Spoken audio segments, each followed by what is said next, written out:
Hello बच्चों, welcome back to the physics class.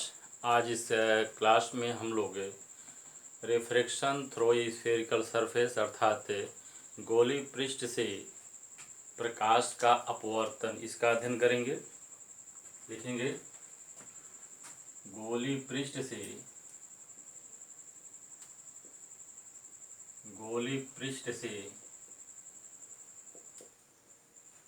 प्रकाश का अपवर्तन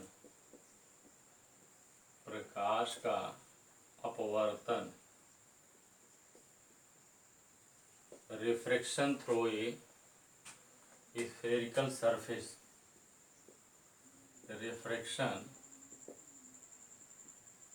थ्रू ए स्फेरिकल सरफेस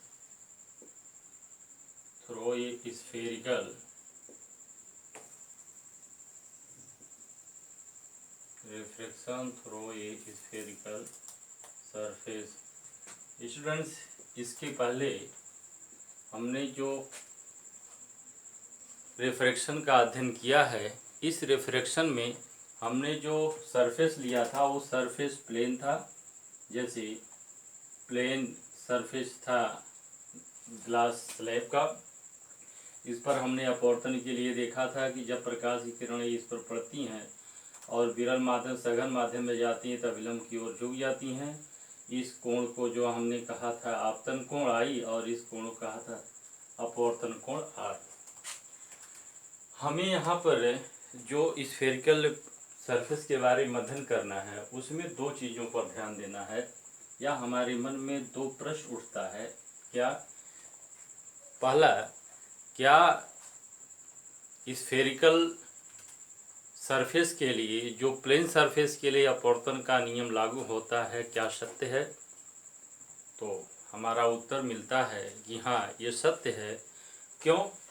क्योंकि स्फेरिकल सरफेस जो होता है उसको हम छोटे छोटे प्लेन सरफेस का बना हुआ मान सकते हैं। इस छोटे छोटे जब प्लेन सरफेस का मान सकते हैं तो जो ये प्लेन होता है इस प्लेन के लिए ही अपवर्तन का नियम सत्य है। यानी चूंकि किरण आरेख बिंदुवत होती है, जब किरण जो है यहाँ पर पड़ेगी तो जब ये किरण पड़ेगी तो किसी एक पॉइंट पर पड़ेगी, जिसके लिए यह जो सरफेस होगा प्लेन ही होगा। यानी कि जो प्रकाश के अपवर्तन का नियम है वह नियम इस स्फेरिकल सरफेस के लिए भी सत्य है। दूसरी चीज कि हमें अविलंब इस पर खींचना होगा, तो अविलंब कैसे मिलेगा? इसके लिए ये है कि हम अगर इस सरफेस पर एक स्पर्शी खींचें और इस स्पर्शी पर हम अगर लंब खींचते हैं तो यह लंब जो होगा इस सरफेस के सेंटर से होकर के जाएगा। यानी हम इस पर अविलंब डालने के लिए इसके सेंटर से होकर के एक रेखा इस बिंदु को मिला देंगे जो इस पर अविलंब होगा। यानी हम यह कह सकते हैं कि प्रकाश के अपवर्तन का नियम जिस तरह से समतल सरफेस के लिए सत्य है उसी तरह से स्फेरिकल सरफेस के लिए भी सत्य है। अगली बात ये होती है, अगला पॉइंट ये होता है कि इसमें साइन सिस्टम क्या होता है। तो स्टूडेंट्स, साइन सिस्टम सेम वही सिस्टम होता है जैसे हमने स्फेरिकल मिरर में लिया था। क्या? कि सभी दूरियों को हम ध्रुव से नापेंगे। यहाँ हम कहेंगे सभी दूरियों को ऑप्टिकल सेंटर यानी प्रकाशीय केंद्र से नापेंगे। दूसरी चीज, किरण के चलने की दिशा में जो दूरी नापेंगे वह दूरी धनात्मक होगी, और किरण के चलने की विपरीत दिशा में जो दूरी नापेंगे वो दूरी ऋणात्मक होगी। अब हम शुरू करते हैं उत्तल पृष्ठ के लिए अपवर्तन। एक हम उत्तल पृष्ठ लेंगे, इस उत्तल पृष्ठ के लिए अपवर्तन का सूत्र निकालेंगे। आप जानते हैं कि स्फेरिकल सरफेस जो होता है दो प्रकार का होगा, एक उत्तल होगा एक अवतल। तो पहले शुरू करेंगे उत्तल पृष्ठ के लिए। पहला हमारा होगा उत्तल पृष्ठ के लिए यानी for convex surface for convex surface. ये उत्तल पृष्ठ के लिए हम शुरू करते हैं।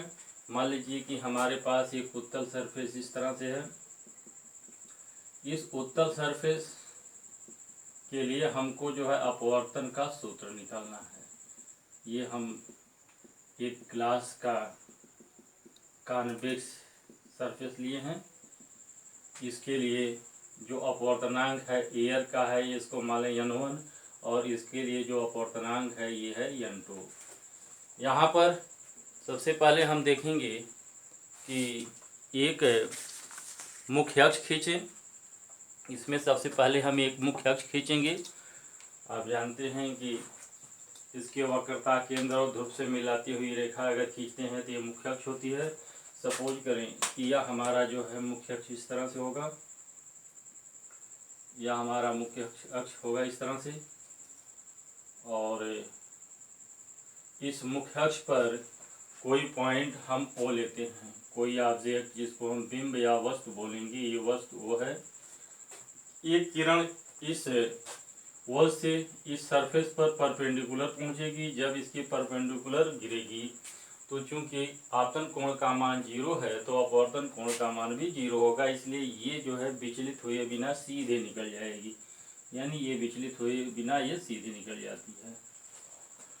दूसरी किरण को हम इसके किसी पृष्ठ के किसी बिंदु पर लेकर जाते हैं, पृष्ठ के किसी बिंदु पर लेकर जाते हैं। सपोज करेंगे कि हम इस पृष्ठ पर जिस पर आपतित होती ये पॉइंट हमारा जो है यम है, यहाँ पर पड़ती है। उसके बाद जब यहाँ पर जाएगी, क्योंकि ये विरल माध्यम से सघन माध्यम में जा रही, तो अभिलंब की तरफ झुक जाएगी। इसके लिए हमें क्या करना पड़ेगा कि इस पर एक अभिलंब डालेंगे। अभिलंब इसके सेंटर से मिलाती हुई एक रेखा खींच देंगे जो इस पर अभिलंब होगा। इसके सेंटर से मिलाती हुई एक रेखा खींचेंगे जो इस पर लंब होगा। ये है आपका सी। अब चूंकि ये किरण जो है विरल से सघन माध्यम में जाएगी, अभिलंब की तरफ झुक जाएगी। सपोज करेंगे कि हम ये किरण कुछ यहाँ जाकर के मिलती है, ये किरण यहाँ आकर के मिलती है। ये किरण जिस पर मिलेगी वहीं पर इसका प्रतिबिंब बनेगा। इस बिंदु वस्तु O का प्रतिबिंब जो है I पर बनेगा। हम देखेंगे ये किरण इस तरह से जा रही है और ये किरण इधर हो गई। इस पर एक लंब डाल देते हैं बिंदु यम से, जो है ये पॉइंट हम यहाँ दे दें, बिंदु यम से इस पर एक लंब डाल देते हैं।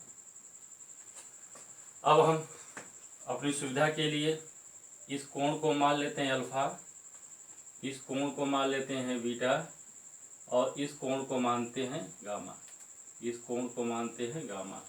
ये प्रकाश की किरण जो ये आपतित हो रही और अभिलंब के बीच का जो कोण होगा इसको हम आपतन कोण कहेंगे I, और इस अभिलंब तथा अपवर्तित किरण के बीच जो कोण होगा उसको हम अपवर्तन कोण कहेंगे, जिसको लिखेंगे RC। स्टूडेंट्स, अब हम देखेंगे कि इसमें हमारे पास दो त्रिभुज मिल रहा है। एक त्रिभुज OMC, इस त्रिभुज OMC में कोण I जो है इसका बहिष्कोण है, जिसको हम एक्सटीरियर एंगल भी कहते हैं। यह एक्सटीरियर एंगल अपने अंतः सम्मुख कोणों के योगफल के बराबर होगा। दूसरा त्रिभुज हमारे पास मिल रहा है MCI, इस त्रिभुज में बीटा बहिष्कोण होगा, यानी बीटा बराबर होगा R इंटू गामा। यानी हम लिखेंगे, पहले लिखेंगे त्रिभुज MOC में, सबसे पहले लिखेंगे त्रिभुज MOC में, लिखेंगे त्रिभुज MOC में। त्रिभुज MOC में क्या होगा, कोण I, त्रिभुज MOC में बहिष्कोण है, MOC में बहिष्कोण है, MOC में बहिष्कोण है। इसलिए क्या लिखेंगे, कोण I बराबर होगा अल्फा प्लस बीटा, कोण I बराबर होगा अल्फा प्लस बीटा। इसको कर दे इक्वेशन नंबर 1। दूसरा लिखेंगे त्रिभुज MCI में, त्रिभुज MCI में ये क्या होगा, त्रिभुजियम CI में बीटा, कोण बीटा बहिष्कोण है, लिख देंगे कोण बीटा बहिष्कोण है, इसलिए हम कहेंगे बीटा इज इक्वल टू हो जाएगा R plus gamma. Beta is equal to हो जाएगा आर प्लस गामा, या आर बराबर हम यहाँ से लिख लें, आर बराबर होगा बीटा माइनस गामा। इसको कह दें इक्वेशन नंबर 2, इक्वेशन नंबर 2। अब हमारे पास हम लगाएंगे इसमें स्नेल का नियम। आगे लिखेंगे according to Snell's law, Snell के नियम के अनुसार, अकॉर्डिंग टू स्नेल्स लॉ ये क्या होगा, होता है साइन आई बटे साइन आर बराबर n2 बटे n1। या यदि आई और आर दोनों छोटे हों, यदि आई और आर दोनों छोटे हों तो लिखेंगे यदि आई और आर दोनों छोटे हों तो यानी स्मॉल एंगल हो तो साइन आई बराबर होगा आई और साइन आर बराबर होगा आर। मीनिंग दैट इसको हम लिख सकते हैं I by R is equal to n2 बटे n1, यानी ये होगा n1 I is equal to R n2। इसको हम कहते हैं इक्वेशन नंबर 3। ये होगा हमारा इक्वेशन नंबर 3। अब हम क्या करेंगे, इक्वेशन 1 और 2 से आई और आर का मान रख देंगे। सॉरी, ये जो है आपका आर होगा, ये आपका आर है, यहाँ से आर ले लें। यहाँ लिखेंगे आई और आर का मान, समीकरण 1 से आई और आर का मान जो है 1 और 2 से रख करके लिखेंगे समीकरण 1 और 2 से, समीकरण 1 और 2 से, समीकरण 1 और 2 से ये हो गया क्या हमारे पास n1 आई की जगह लिखेंगे अल्फा प्लस बीटा, आई की जगह लिख देंगे हम alpha plus beta is equal to R की जगह लिख देंगे बीटा, या इसको लिख दें हम n2 यहाँ कर लें पहले, ये हो गया beta minus gamma, beta minus gamma. Student इसको नोट कर लें, तो आगे हम इस पर बढ़ाएं, इसको आगे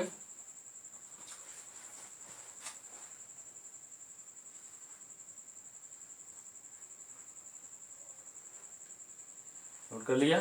चलिए इधर का मिटा देते हैं हम। अब आगे क्या होगा, देखिए ये हो गया, इसको अगर हम सॉल्व करें तो n1 अल्फा, इसको हम सॉल्व करेंगे, इसको ये होगा n1 alpha plus n1 beta is equal to n2 beta minus n2 gamma. Student यहाँ बीटा और बीटा 2 बार है तो इसको हम इधर कर लें पहले, n1 beta minus n2 beta बराबर होगा माइनस, ये इधर जाएगा तो माइनस हो जाएगा, minus n1 alpha minus n2 gamma. दोनों तरफ हम माइनस से मल्टीप्लाई कर देंगे तो ये माइनस से मल्टीप्लाई करेंगे तो यहाँ प्लस हो जाएगा, ये माइनस हो जाएगा, यानी ये होगा n2 beta minus n1 beta is equal to n2 gamma minus plus n1 alpha. Beta इसमें से कॉमन ले लें, ये हो जाएगा n2 minus n1 into beta बराबर होगा n2 gamma plus n1 alpha. इसको कर दें इक्वेशन नंबर 4। अब हम अल्फा बीटा और गामा क्या है, देखिए अल्फा क्या है, अगर हम अल्फा बीटा गामा दोनों छोटे हैं तो हम लिख सकते हैं अल्फा बराबर tan अल्फा, बीटा बराबर tan बीटा और गामा बराबर tan बीटा। यानी हम इसको लिखेंगे यदि यदि अल्फा बीटा और गामा छोटे हों तो लिखेंगे alpha is equal to tan alpha, यानी ये हो जाएगा आपका यम एन बटे ओ एन, यम एन बटे ओ एन, यम एन बटे ओ एन। दूसरी चीज बीटा बराबर होगा tan बीटा, इसको हम लिखेंगे tan बीटा, ये होगा आपका यम एन बटे एन सी, ये होगा आपका यम एन बटे एन सी, और गामा बराबर होगा आपका, गामा बराबर लिखेंगे tan गामा, ये बराबर होगा आपका यम एन बटे एन आई, यम एन बटे एन आई, यम एन बटे एन आई। अल्फा बीटा गामा का मान समीकरण 4 में रख दें, इधर का मिटा दें। हम लिखेंगे आगे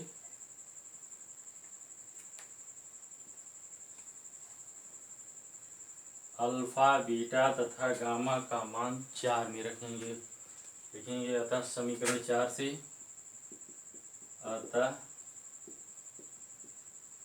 समीकरण 4 से क्या होगा, n2 माइनस n1 और बीटा को लिखेंगे हम यम एन बटे एन सी बराबर n2 बराबर होगा n2 गामा की जगह हम लिखेंगे यम एन बटे एन आई प्लस n1, ये हो जाएगा आपका यम एन बटे ये होगा n1 अल्फा है तो अल्फा की जगह यम एन बटे ओ एन हो जाएगा, यम एन बटे ओ एन, यम एन सब में है, काट दें, हम कैंसिल कर दें इसको, यानी ये हो जाएगा आपका n2 माइनस n1 बटे एन सी बराबर n2 बटे एन आई प्लस n1 बटे ओ एन। स्टूडेंट्स, जो हमारे दूरी नापने की परंपरा है वो ये है कि हम इसको पोल से नापें। तो सपोज करें कि ये पॉइंट हमारा जो है पोल है, जो इसकी अपवर्तक या परावर्तक तल का मध्य बिंदु होता है वही पोल होता है, ये हमारा जो है पोल है। ये दूरी हम P से नापेंगे, दूरी नापने का जो हमारा सिस्टम होता है वो सिस्टम होता है P से नापने का, जो दूरी नापने का सिस्टम है वो कहाँ से नापते हैं, हम P से नापते हैं।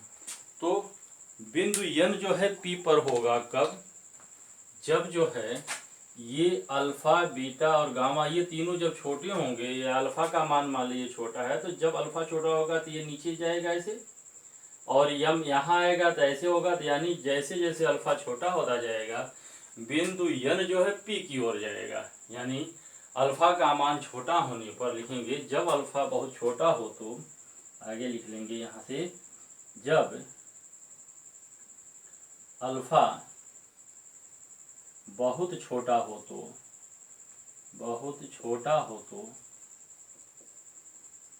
जब अल्फा बहुत छोटा हो यानी इसका मान बहुत कम हो, तो क्या होगा, बिंदु n P पर होगा, बिंदु n P पर होगा। अर्थात हम ऐसी दशा में n की जगह P लिख दें, यानी ये हो जाएगा अतः n2 माइनस n1 बटे PC बराबर n2 बटे PI प्लस n1 बटे OP। अब हम PC, PI और OP की वैल्यू रख दें, इसको मिटा दें, लिख लें, इसको लिख लिया, इसको मिटा दें। चलिए अब हम इसकी वैल्यू पुट करें, क्या वैल्यू पुट करेंगे, पहले PC देखेंगे, PC क्या है, व्हाट इज PC, आइए देखते हैं PC। ये हमारा PC क्या है? ध्रुव से सेंटर के बीच की दूरी, जिसको हम वक्रता त्रिज्या कहते हैं, यानी r से लिखते हैं। ये दूरी प्लस होगी क्योंकि किरण के चलने की दिशा में नाप रहे हैं हम। दूसरा है PI जो है ध्रुव से प्रतिबिंब के बीच की दूरी, जिसको हम B से लिखते हैं। ये भी दूरी हमारी प्लस होगी क्योंकि ये भी किरण के चलने की दिशा में नाप रहे हैं। तीसरा हमारा है OP होता है U, ध्रुव से वस्तु के बीच की दूरी। इसको हम ऋणात्मक लिखेंगे क्योंकि किरण के चलने के विपरीत दिशा में होता है। अर्थात हम क्या कह सकते हैं, अतः ये वैल्यू पुट कर दें हम। ये हो जाएगा n2 माइनस n1 बटे PC। n2 माइनस n1 बटे PC का मतलब है R। ये बराबर होगा n2 बटे PI का मतलब है B प्लस n1 OP का मतलब है माइनस U। इस वैल्यू को हम फिर से रखें, ये यहाँ आ जाएगा, माइनस हो जाएगा। ये होगा n2 माइनस n1 बटे R is equal to n2 बटे B माइनस n1 बटे U। यानी एक तो समीकरण हमारा ये मिल गया, एक सूत्र ये होगा जो बहुत ही इंपॉर्टेंट होगा न्यूमेरिकल की दृष्टि से। दूसरा, अगर n1 को हम कॉमन ले लेते हैं तो ये हो जाएगा आपका n2 बटे n1 माइनस 1 बटे R। यहाँ भी n1 कॉमन ले लें, ये होगा n2 बटे n1 बटे V माइनस 1 बटे U। n1 काट दें, ये होगा n2 बटे n1 को हम n लिखते हैं। n2 बटे n1 को हम लिख दें सीधे n। ये है निरपेक्ष अपवर्तनांक, यानी ये हो जाएगा n माइनस 1 बटे R बराबर n बटे B माइनस 1 बटे U। ये हमारा फाइनल रिलेशन आता है, इसको नोट कर लें।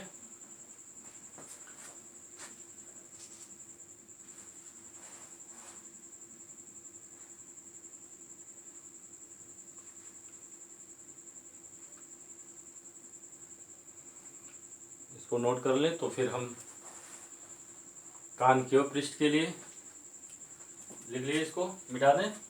चलिए आइए अब हम शुरू करते हैं अवतल पृष्ठ के लिए। अगला हम शुरू करेंगे अवतल पृष्ठ के लिए। अगला हमारा है अवतल पृष्ठ के लिए अपवर्तन का सूत्र। इसको हम उत्तल था और ये कॉन्वेक्स को कानकेय कर लेते हैं सिर्फ। ये होगा हमारा अवतल और ये होगा हमारा कानकेय कर दें। हाँ, इसको कानकेय कर दें, यानी कानकेय करेंगे तो ये पृष्ठ कुछ इस तरह से होता है।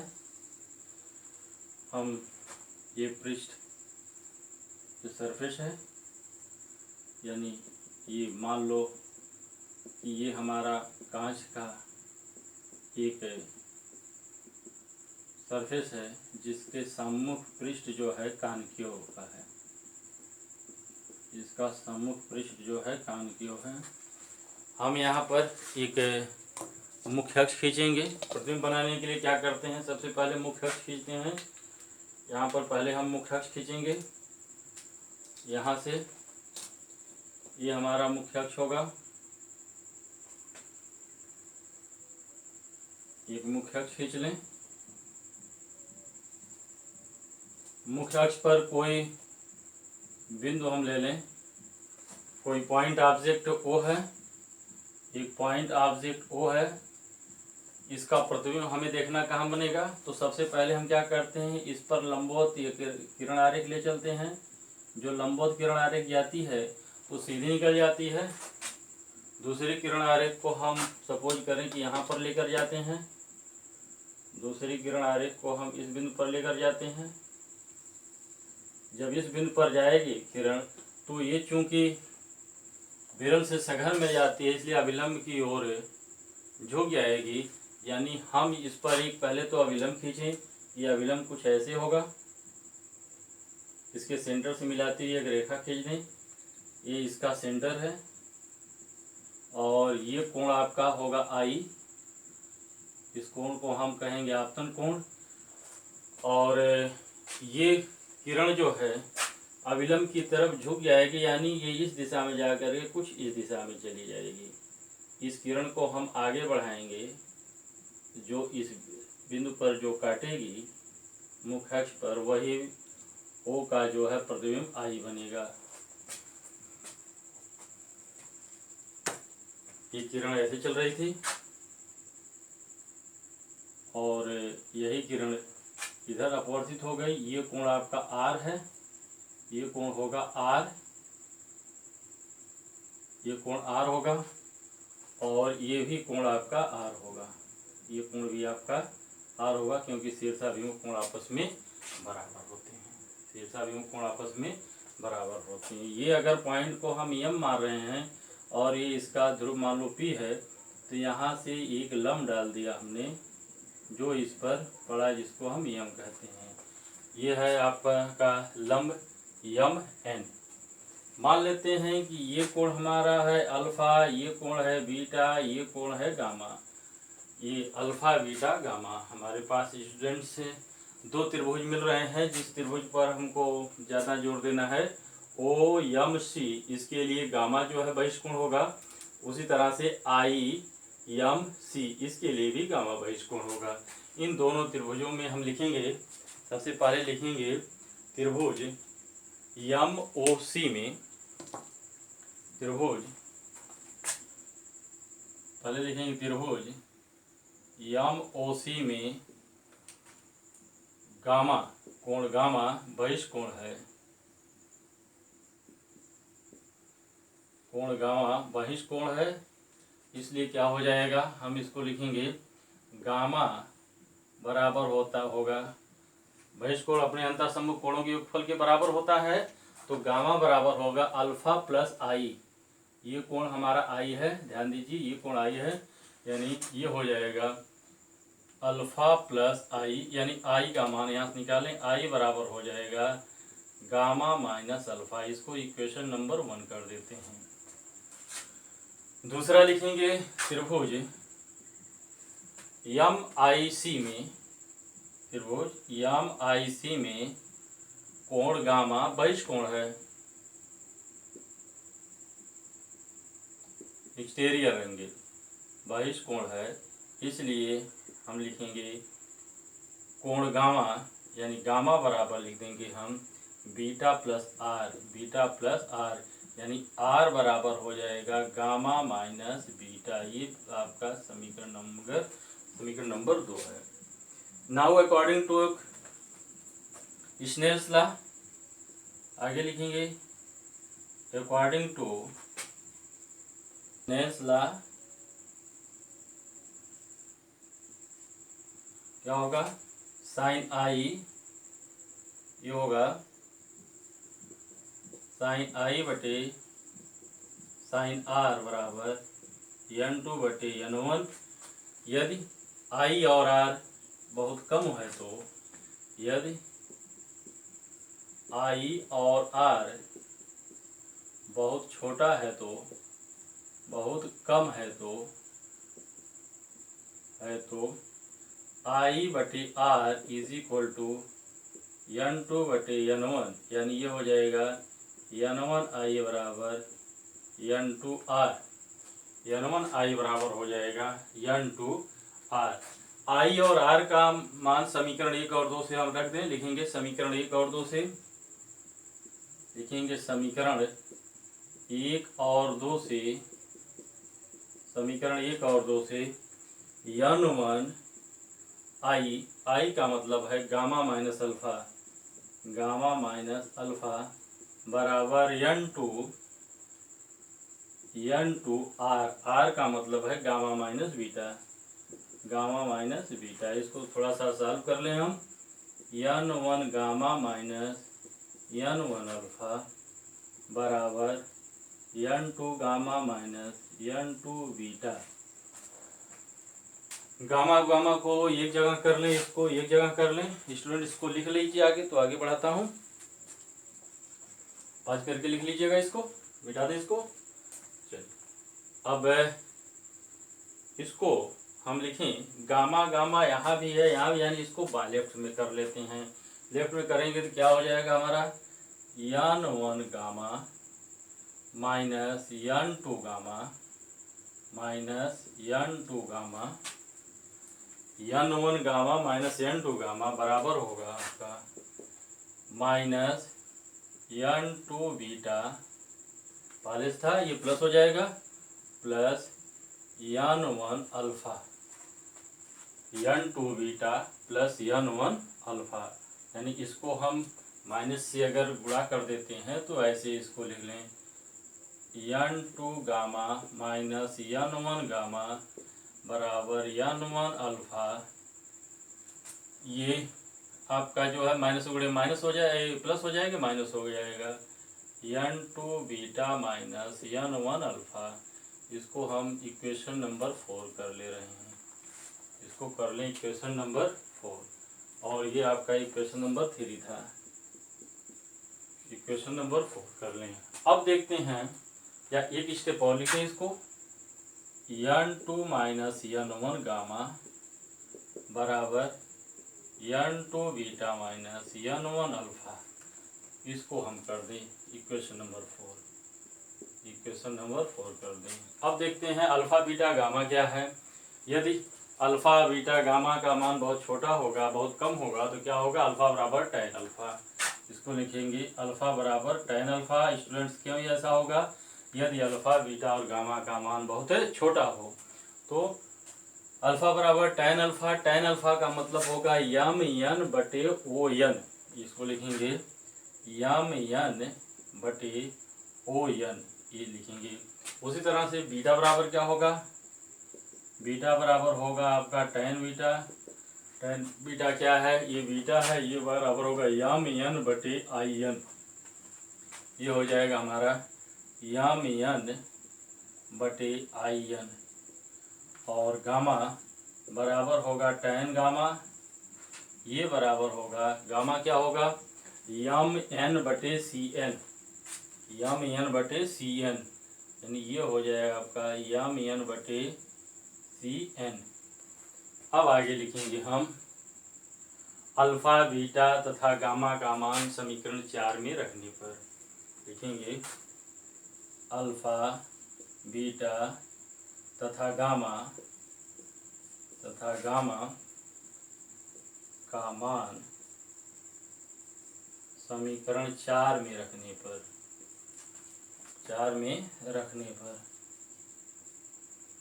अल्फा बीटा तथा गामा का मान समीकरण 4 में रखने पर, समीकरण 4 में रख दें, इधर का मिटा दें, ये क्या हो जाएगा,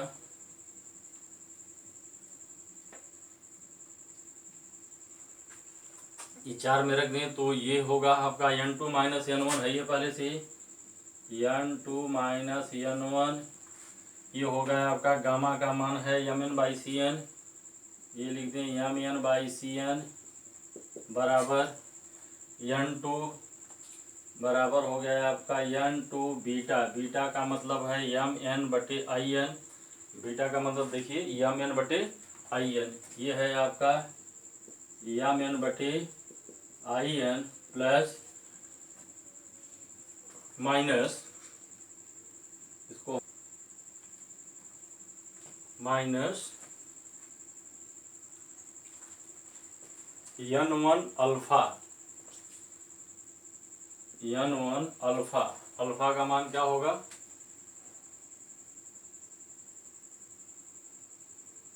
n1 अल्फा, अल्फा का मान होगा यम एन बटे ओ एन,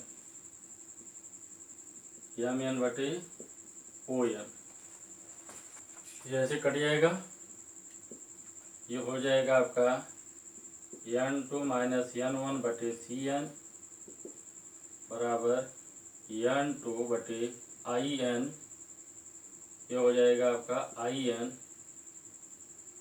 ये होगा माइनस n1 बटे ओ एन, ओ एन का मतलब हो जाएगा आपका ओ एन, यानी ये बचेगा ओ एन।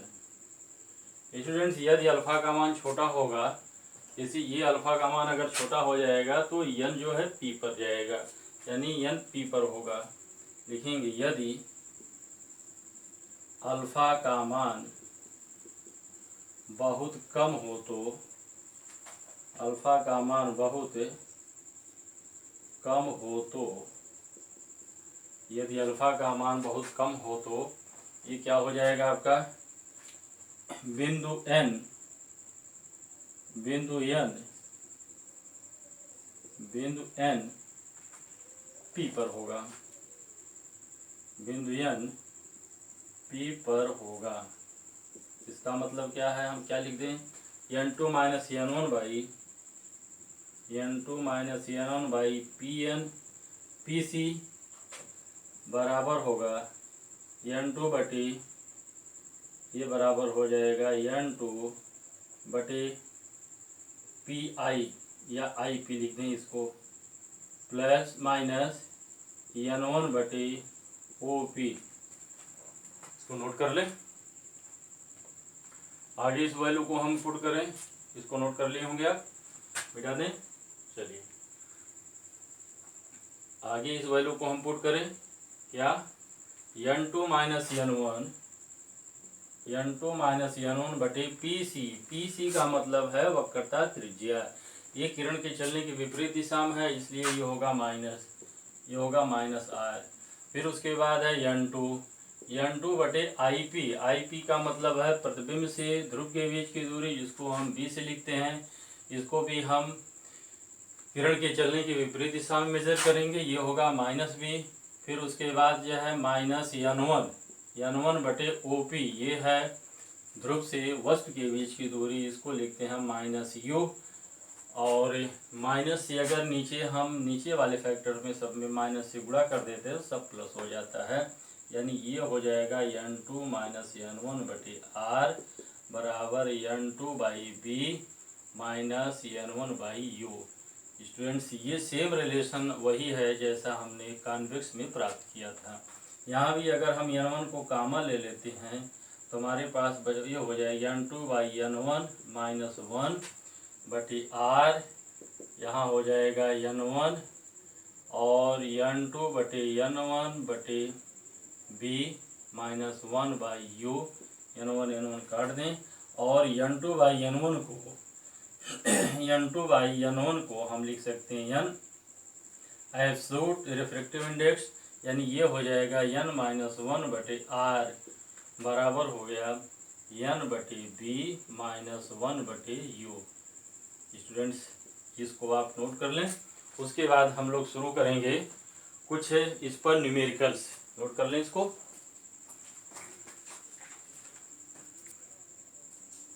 स्टूडेंट्स इसको आपने नोट कर लिया होगा, अगर नोट नहीं किया पास करके नोट करिएगा। अब हम एक न्यूमेरिकल बताते हैं इस पर।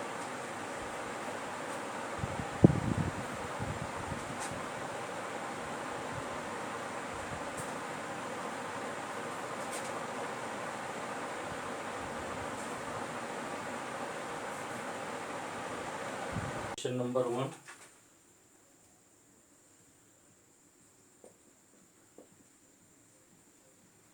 क्वेश्चन नंबर 1 है कांच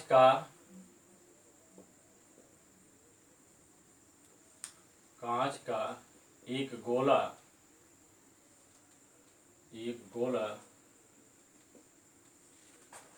जिसकी वक्रता त्रिज्या लिख दें यहाँ,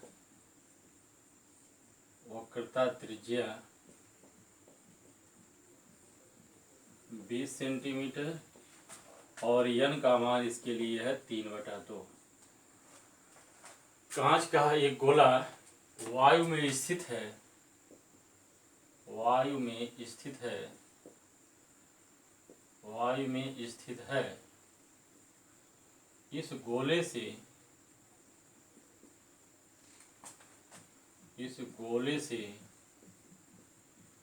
100 सेंटीमीटर की दूरी पर कांच का एक गोला जिसकी वक्रता त्रिज्या 20 सेंटीमीटर और अपवर्तनांक 3/2 है, वायु में स्थित है। इस गोले से 100 सेंटीमीटर की दूरी पर स्थित प्रकाश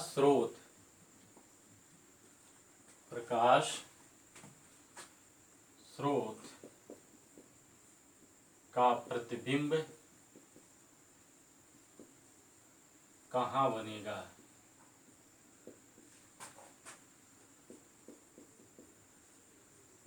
मीनिंग दैट कि हमें एक कांच का गोले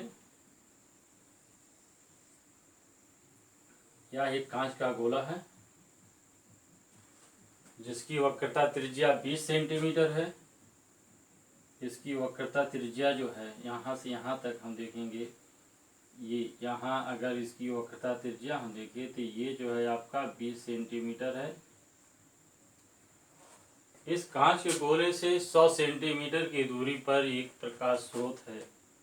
यहाँ से मान लो कि एक प्रकाश स्रोत जो है बिंदु O है, यहाँ से 100 सेंटीमीटर की दूरी पर प्रकाश स्रोत है।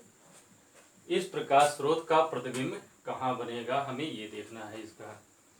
तो सबसे पहले तो ये गोला है तो यहाँ से प्रकाश किरण इस तरह से जाएगी, इसको हम देखेंगे। तो लिखेंगे, इसमें सूत्र का उपयोग करें। क्या क्या दिया पहले लिखेंगे। आर बराबर कि अगर बिंदु आपका P है तो आर बराबर क्या होगा, आर बराबर है 20 सेंटीमीटर। चूंकि किरण के चलने की दिशा में है, इसमें किरण आरेख बनाए तो ये किरण जो है इस दिशा में चलेगी। और U बराबर है आपका दिया है, U बराबर है 100 सेंटीमीटर। U किरण के चलने की विपरीत दिशा में है तो ये माइनस होगा। और ये आपका N1 होता है, ये आपका N2 है। तो N1 बराबर दिया है 1 और N2 बराबर दिया है 3/2। सूत्र का उपयोग करेंगे हम। अपवर्तन का सूत्र N2 माइनस N1 बटे R बराबर होगा N2/V माइनस N1/U। ये मान रख दें। N2 यानी 3/2 माइनस N1 का मतलब 1 बटे ये है आपका 20 सेंटीमीटर बराबर होगा N2 यानी 3/2 बटे B माइनस N1 का मान है 1 बटे U का मान दिया है माइनस 100 सेंटीमीटर। इसको हल कर लें। 3 में से ये होएगा 2, 3 में से 2 निकालें, ये कि हो जाएगा 1/40 बराबर हो जाएगा आपका 3/2V और यहाँ पर ये हो जाएगा माइनस माइनस हो जाएगा प्लस 1/100 हो जाएगा। यानी और आगे सॉल्व करें तो क्या होगा, 3/2V बराबर हो जाएगा आपका 1/40 माइनस 1/100, 1/40 माइनस 1/100 यानी ये हो जाएगा 3/2V बराबर इसका एलसीएम 200 होगा। और ये हो जाएगा ऊपर 5 माइनस 2 यानी 3/2V बराबर हो जाएगा 3/200 यानी 3 से कट जाएगा तो B बराबर हो जाएगा 200/2 बराबर 100 सेंटीमीटर। B का मान आपका आ जाएगा 100 सेंटीमीटर। यानी ये इसका प्रतिबिंब जो बनेगा 100 सेंटीमीटर की दूरी पर बनेगा। इसका प्रतिबिंब कहाँ बनेगा, 100 सेंटीमीटर दूरी पर बनेगा। स्टूडेंट्स ये गोला है। अब होगा क्या कि ये इस पर हम किरण बनेगा कैसे, देखिए यहाँ पर प्रकाश किरण इस पर हम लम्ब डालेंगे, ये विरल सघन माध्यम विरल माध्यम में जाएगा तब लम्ब की ओर ये झुक जाएगा यानी यहाँ। लेकिन ये दूसरा पृष्ठ जब आपको मिलेगा तो इस पृष्ठ से भी ये आपका जो है अविलंब से दूर हटेगा तो ये तो यहाँ तो ऐसे चला जाना चाहिए। अगर ये पृष्ठ ना होता तो ये सीधे सीधे यहाँ पर जाता, जो कहाँ बनता 100 सेंटीमीटर की दूरी पर I डैश बनता। लेकिन हमारे पास एक दूसरा पृष्ठ भी है। ये पृष्ठ सपोज करिए कि ये पृष्ठ हमारा P2 है तो ये इधर इसमें मुड़ जाएगा। ये बनेगा आपका फाइनल इमेज आई यहाँ पर बनेगा। इसका मतलब कि यह प्रतिबिंब, आगे लिखेंगे, किरण की दिशा में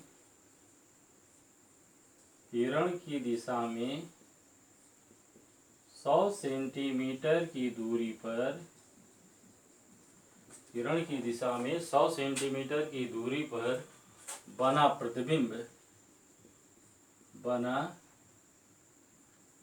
प्रतिबिंब पृष्ठ P2 के लिए, ये आपका P2 है, P2 के लिए आभासी वस्तु का कार्य करेगा।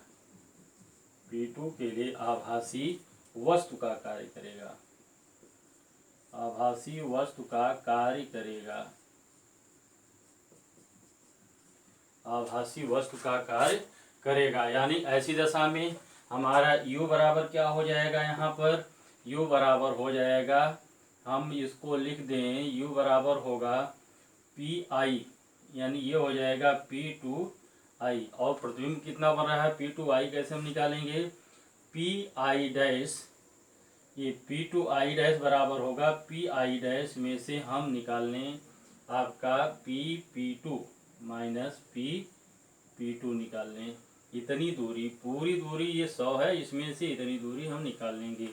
तो ये हमारा हो जाएगा U बराबर होगा आपका, हो जाएगा 100, ये हो गया आपका यहाँ से यहाँ तक है 100, ये पूरी दूरी हमारी हो गई 100 सेंटीमीटर से कितना घटा दें हम, इतनी दूरी को निकाल लें, यानी ये हो जाएगा आपका 20, 20 दूनी 40, यहाँ तक 20 है, ये भी 20 हो जाएगा 40 सेंटीमीटर, यानी ये हो गया 60 सेंटीमीटर।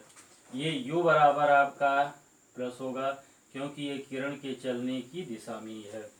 R बराबर क्या होगा, यहाँ पर R बराबर क्या होगा, R बराबर पहले की तरह 20 सेंटीमीटर, लेकिन ये ऋणात्मक दिशा में होगा क्योंकि किरण ऐसे चल रही, इसको इस दिशा में नापेंगे। स्टूडेंट इधर का नोट कर लें, इसको मिटा दें। चल, अब उसके बाद क्या होगा, देखिए ध्यान दीजिए, एक चीज और यहाँ पर बदलेगा। क्या आप जानते हैं कि जब हम इसका डेरिवेशन कर रहे थे उस समय ध्यान दिया गया था कि जिसमें से प्रकाश की किरण चलती है तो वह आयनमन होता है। अब प्रकाश की किरण दूसरे प्रतिबिंब के लिए जो है, ये जो दूसरा प्रतिबिंब है, प्रकाश किरण इस गोले से निकल रही है, यानी अब हमारा जो है ये इसके लिए जो होगा, N1 जो होगा ये इसके अंदर होगा और N2 इसके बाहर होगा। यानी अब हम यहाँ लिखेंगे N1 बराबर हो जाएगा हमारा 3/2 और N2 बराबर हो जाएगा आपका 1, यहाँ पर हो जाएगा 1। यानी अब पुनः सूत्र में मान रखें, N2 माइनस N1 बटे R बराबर होगा N2/B minus N1/U, N2/B minus N1/U, ये मान रख दें हम। N2 का मतलब है 3/2, N2 का मतलब हो गया, N2 का मतलब हो गया 1 माइनस N1 का मतलब हो गया 3/2 बटे R का मतलब हो गया -20, R का मतलब हो गया -20 और N2 का मतलब हो गया 1/B माइनस N1 का मतलब हो गया 3/2, U का मतलब हो गया प्लस के साथ 60 सेंटीमीटर, ये हो गया आपका 60 सेंटीमीटर। यानी इसको सॉल्व कर दें स्टूडेंट्स, ये यहाँ पर जाएगा 2 में से ऋण 3 घटाएंगे तो हो जाएगा ऋण 1, ऋण यहाँ मिल करके धन हो जाएगा, यानी ये हो जाएगा 1/40 हो जाएगा, ये हो जाएगा 1/40। ये 2 में से 3 घटाएंगे -1 और माइनस प्लस, और ये 2 नीचे आएगा 1/40 बराबर हो जाएगा 1/B और 3 ये हो जाएगा -3/120, यानी 1/B बराबर हो जाएगा, 1/B बराबर होगा 1/40 प्लस 3/120। एलसीएम ले लें, इसका एलसीएम होगा 120, एलसीएम हो जाएगा और 3 से भाग 40 है, यहाँ 120, ये हो जाएगा 3 प्लस और ये 3 है ही है, 3 3 6, इसको 1/2 यहाँ लिख लें हम, 1/b यहाँ हो जाएगा।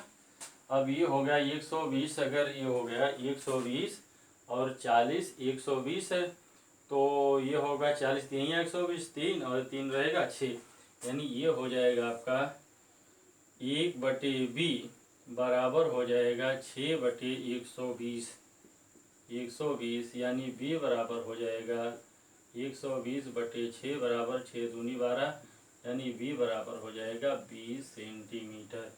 प्लस चिन्ह बताता है कि किरण की दिशा में जो है P2 से, यानी अंतिम प्रतिबिंब लिखेंगे, अंतिम प्रतिबिंब किरण की दिशा में, किरण की दिशा में, अंतिम प्रतिबिंब किरण की दिशा में, अंतिम प्रतिबिंब किरण की दिशा में P2 से 20 सेंटीमीटर की दूरी पर बनेगा, 20 सेंटीमीटर की दूरी पर बनेगा, यानी ये दूरी जो आपकी होगी यहाँ से 20 सेंटीमीटर यहाँ पर प्रतिबिंब बनेगा। जुड़ने से उसको नोट कर लें, पास करके नोट कर लीजिए, इसको मिटा दें। चलिए अब अगला क्वेश्चन नंबर 2।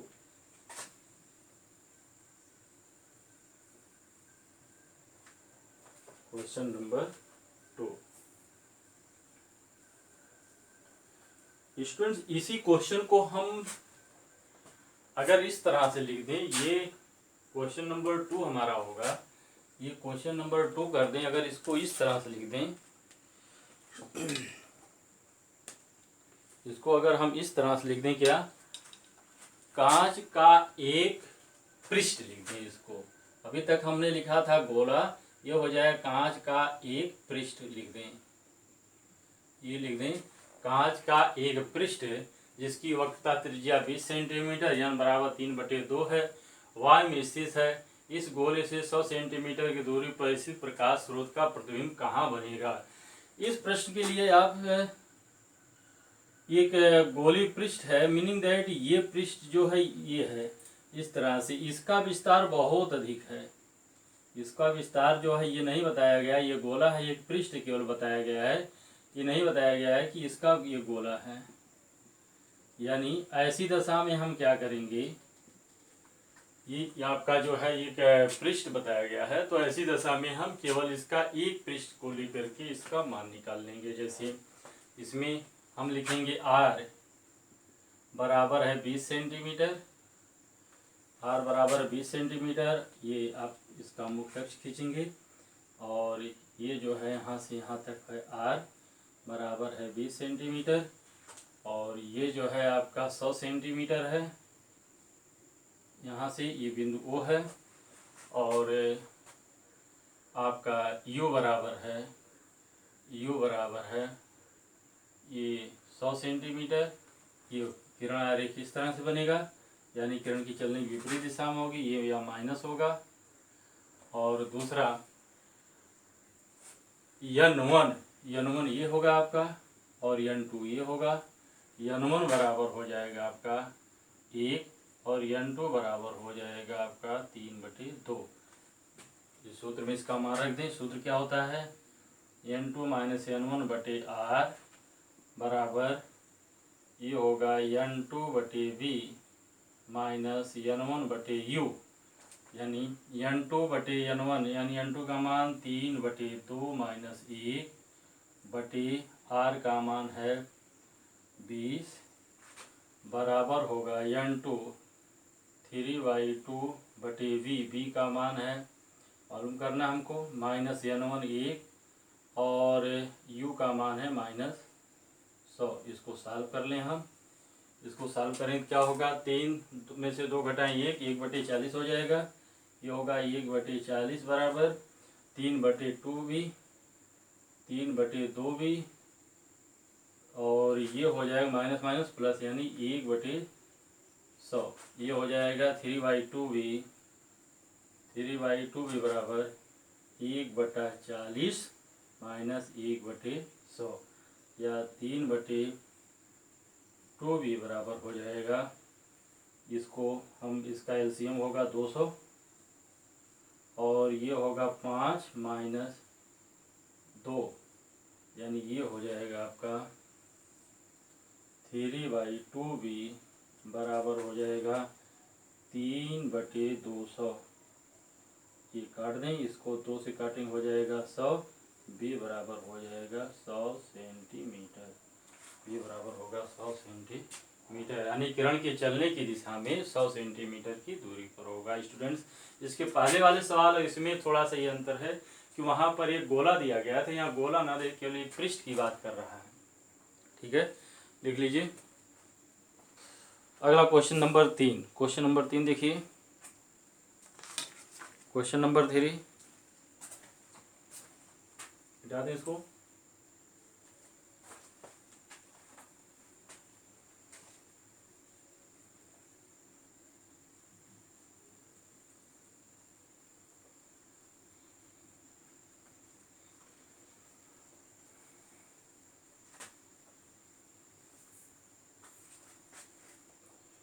क्वेश्चन नंबर 3,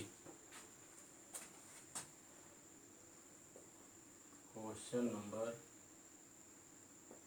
3 लिखेंगे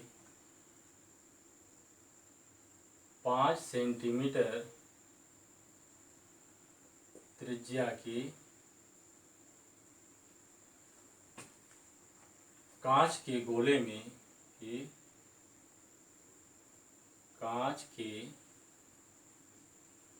गोले में केंद्र से 2 सेंटीमीटर की दूरी पर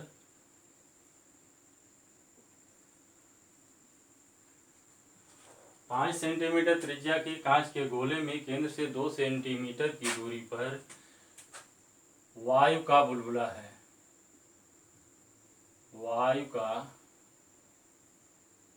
दूरी पर वायु का बुलबुला है। बुलबुला है। इस बुलबुले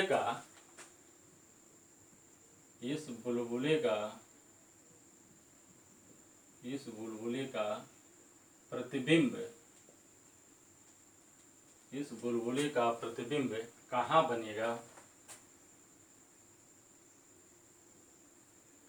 बनेगा? यदि नंबर 1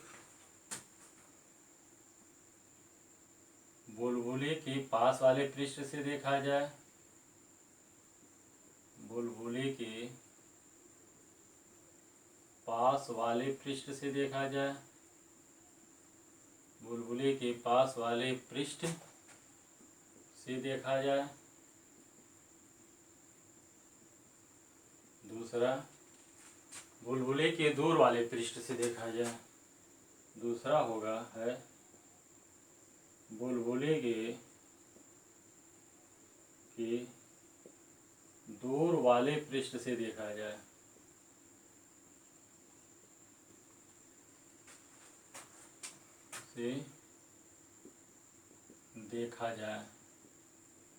जबकि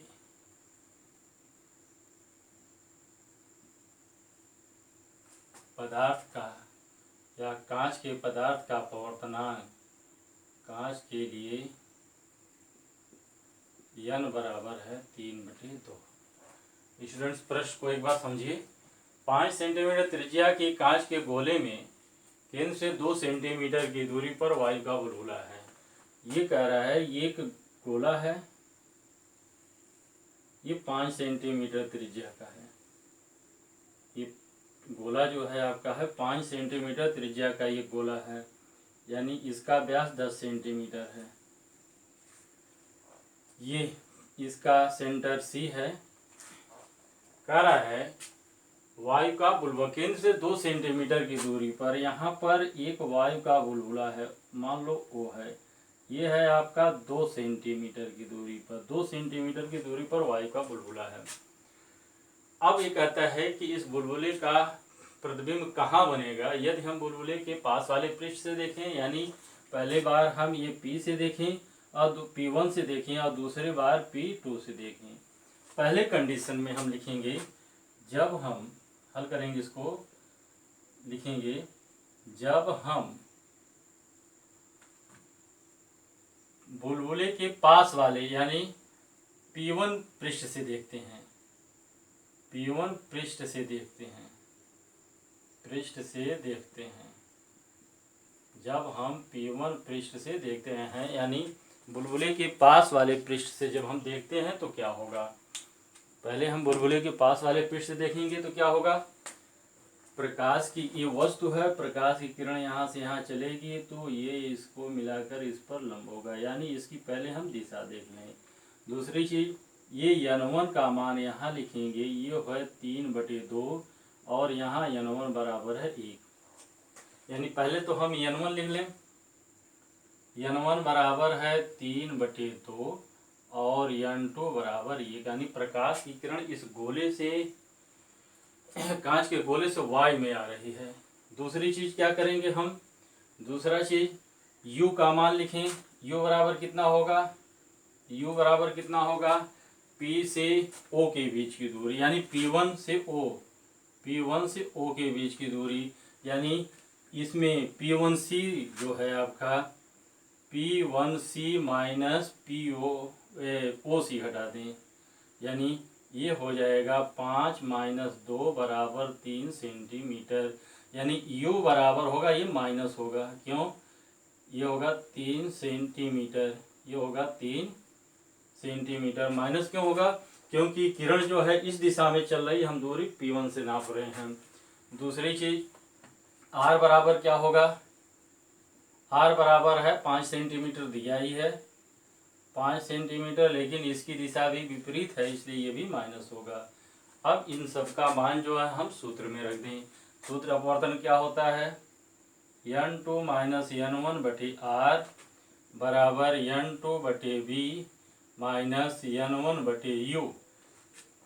n2 का मान है आपका 1 माइनस 3/2/r बराबर -5, यहाँ बराबर है n2 का मान है 1/v माइनस n1, 3/2/u का मान है -3, यानी इसको अगर हम सॉल्व करें तो हमारे पास क्या मिलेगा, यहाँ देखें 2 यहाँ आ जाएगा, -1 होगा, 2 में से 3 घटाएंगे -1, -1 में माइनस प्लस हो जाएगा, यानी ये हो जाएगा 1/10, ये -1/2 और यहाँ -5 है तो ये 2 नीचे आएगा, तो -1/10 ऊपर होगा, और ऊपर नीचे दोनों माइनस होगा, ये प्लस हो जाएगा, बराबर हो जाएगा 1/v, ये होगा माइनस प्लस कर दें, ये हो जाएगा प्लस 3 नीचे भी है ऊपर ही कट जाएगा, यानी बचेगा यहाँ 1/2, तो v बराबर 1/v बराबर क्या होगा, 1/v बराबर होगा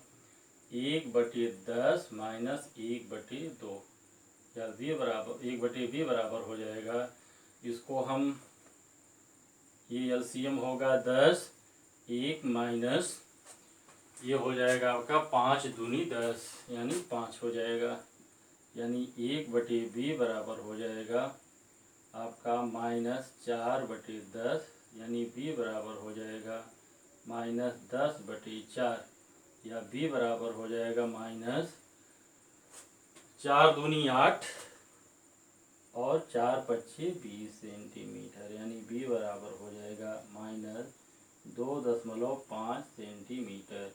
जब हम P1 यानी माइनस का मतलब कि किरण के विपरीत दिशा में, ये यानी मतलब है इसका कि जो P1 इसका ये इमेज I यहाँ बनेगा, ये इसका I बनेगा, कैसे बनेगा, प्रकाश की किरण यहाँ से हम ले चलें, अब इस पर ये लंब डाल दें, लंब डालेंगे चूंकि विरल माध्यम में जाएगी तो विलंब से दूर हट जाएगी, इस किरण को आगे बढ़ाएंगे तो यहीं पर इसका आभासी प्रतिबिंब बनेगा, इसका आभासी प्रतिबिंब यहाँ बनेगा।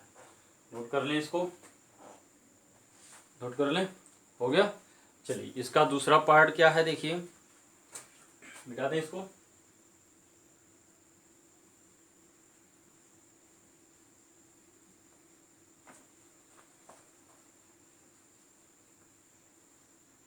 सॉरी इसको नहीं मिटाना चाहिए था हमको। चलिए ये हमारा गोला था, ये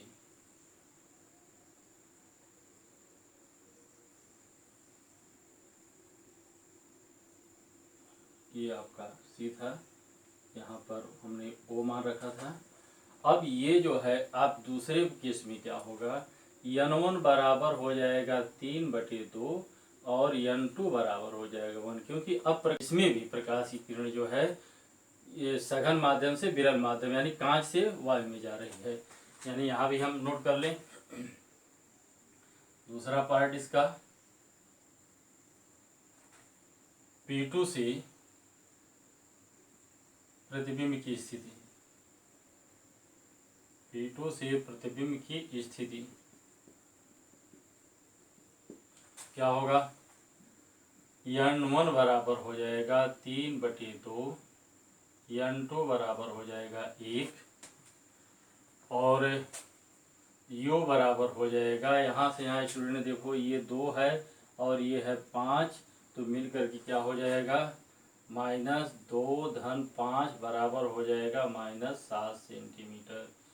r बराबर होगा, r भी इसके विपरीत दिशा में नापेंगे, किरण इस दिशा में चलेगी, किरण इस दिशा में चलेगी तो विपरीत दिशा में नापेंगे तो r भी बराबर आपका हो जाएगा -5। वैल्यू का मान रखें हम सूत्र में, सूत्र हमारा होता है n2 - n1 बटे r बराबर होगा n2 बटे b माइनस n1 बटे u। यानी ये मान रख दें हम, क्या क्या मान रखें, n1 n2 बराबर है 1 माइनस 3/2 बटे -5 बराबर n2 का मान है 1/b माइनस n1 3/2 बटे u का मतलब है -7। हल करें इसको, ये हो जाएगा -1/10, यहाँ पर माइनस और यहाँ पर माइनस प्लस हो जाएगा और 1/2 गुणे 1/5 यानी 1/10 हो जाएगा, ये बराबर होगा 1/b और यहाँ हो जाएगा प्लस 3/14, प्लस 3/14 यानी 1/b बराबर होगा 1/10 माइनस 3/14, माइनस 3/14। ये बराबर आपका हो जाएगा 1/b बराबर हो जाएगा 14 25 70 मेरे ख्याल से सही है, और 10 37 70 माइनस 14 5 तिहाई 15 हो गया। ये हो जाएगा 1/b बराबर हो जाएगा -8 7 15 8/70 यानी b बराबर हो जाएगा -70/8। हल कर दें, 8 8 64 माइनस के साथ होगा, 8 8 64 6 8 7 56 8 5 40 यानी b बराबर हो जाएगा आपका -8.75 सेंटीमीटर। b बराबर होगा 8.75 सेंटीमीटर। प्रतिबिंब कैसे बनेगा, ये देखिए प्रतिबिंब जो है इस तरह से जाएगी प्रकाश किरण, यहाँ पर प्रकाश किरण जा रही, अब इस पर हम लम्ब डालेंगे, ये लम्ब डालेंगे, लम्ब डालने के बाद क्या होगा, ये चूंकि जो है इसे किरण जो है अभिलंब से दूर हटेगी तो कुछ इस तरह चली जाएगी, इसी को हम पीछे बढ़ाएंगे तो पीछे बढ़ाने के बाद हमारा जो है यहाँ पर आई बनेगा। इसी किरण को हम पीछे बढ़ाएंगे अगर तो ये किरण जो है यहाँ मिलती हुई प्रतीत होगी, यहाँ पर आभासी प्रतिबिंब बनेगा, यहाँ पर आभासी प्रतिबिंब बनेगा, यानी P2 से 8.75 सेंटीमीटर की